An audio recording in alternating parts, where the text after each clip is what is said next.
Hello, welcome to this day 7 Advent calendar video. You can watch this at any time. This is just the format we're using. And I have some stones that we'll be working with today. Usually when I pick stones, I just do it intuitively. I don't think too much about what the stones support or what they do. But this time I thought a little bit about it. Here is rose quartz. And it's a stone of love, stone of the heart, even self-love. And it has some really interesting cracks inside that divert the light in really interesting ways. Such a nice piece and double terminated too, which is really cool. Okay, so that will be right next to my computer. You won't see it during the work we'll be doing, but it'll be right here. The other piece I received as a gift, and it is fluorite. And I have never seen a piece of fluorite like this. It actually has crystals on it. So it's like a crystallized form of fluorite. Those little crystals on it. Anyway, thank you, wonderful person who gave me this. You know who you are. Okay. And fluorite is a great stone for focus and clarity of thought. And purple fluorite in particular is great for supporting an intuition.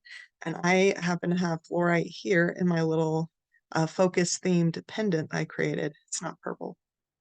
You get the idea.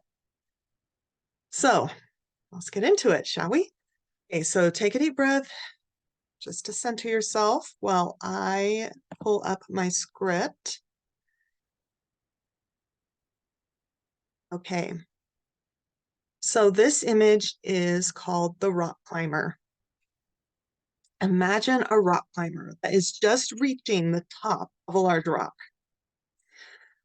This rock is at the top of a really high mountain or something.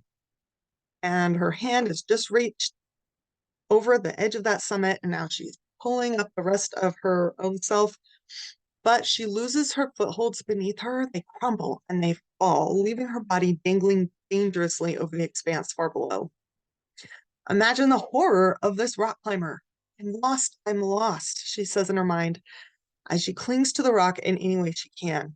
There are humongous amounts of stress coming up, as you can well imagine. Let's just take a minute here to tap and breathe on this stress and this horror. Just tap your body to stir that stuff up and then breathe it out. Get that stuff out of your body.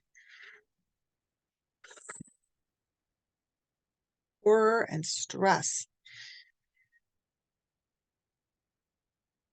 And I'm feeling like there's probably panic, and more panic too. So let's breathe that out as well.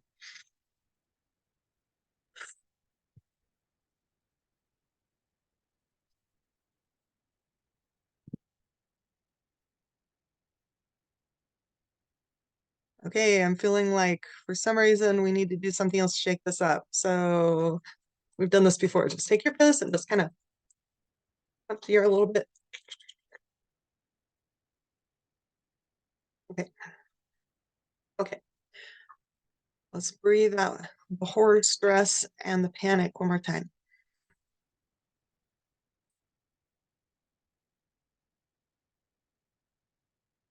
Okay, we get to move on.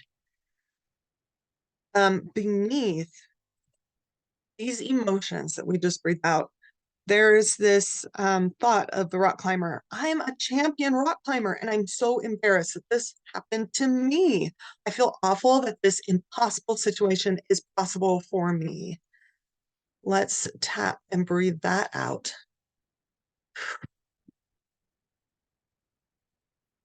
That felt good to let go of, right?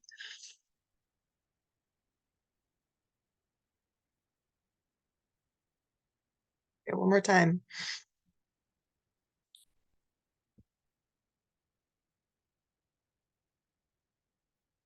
All right.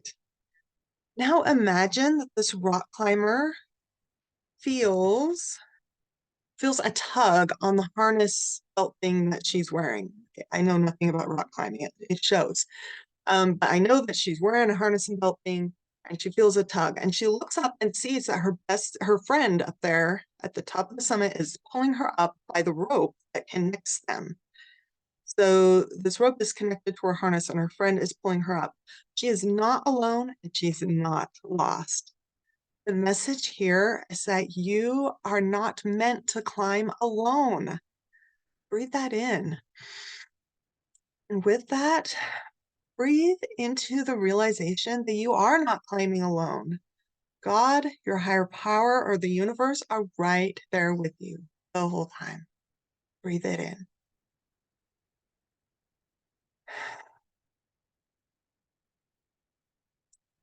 Stay with this image as long as you feel you need to.